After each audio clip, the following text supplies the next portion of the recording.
As we've heard, the dust is far from settled on the budget debate. Was it too tough, not tough enough? And can the government produce a surplus in 2012? We're here with his thoughts is the host of Inside Business, Alan Kohler. He joins me now from Melbourne. So, Alan, there's been a lot of argument about this forecast surplus. You've been through the numbers. What do you think?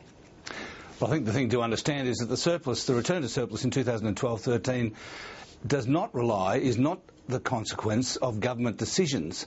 The government decisions over the next 2 years are actually a drain on the budget.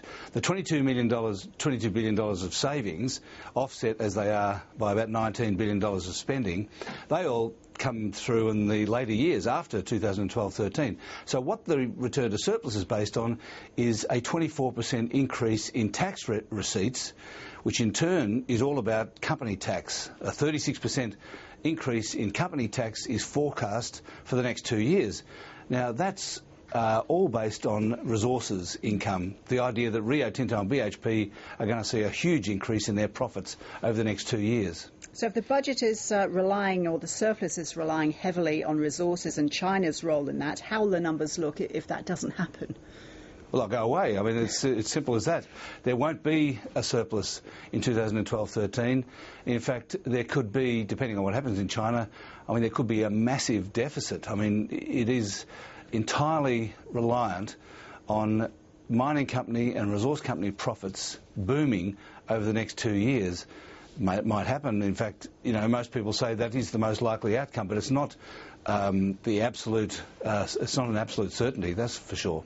On to another aspect of the budget now. There's debate over whether so-called middle-class welfare should be hit. What's the view of the people you've been talking to on that?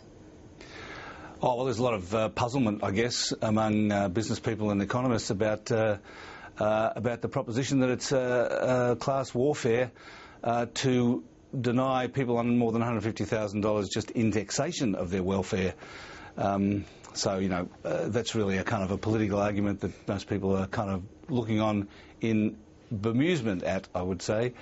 But look, I mean, it's really in the context of what I was saying, that the budget is entirely dependent on the cycles of China and the resources boom. The cuts, such as they are not material to the budget. Finally, Alan, what's coming up on Inside Business this Sunday? We're talking to Wayne Swan about these very matters. All right. So that'll be good. OK, Alan, look forward to it. Thanks very much for joining us today.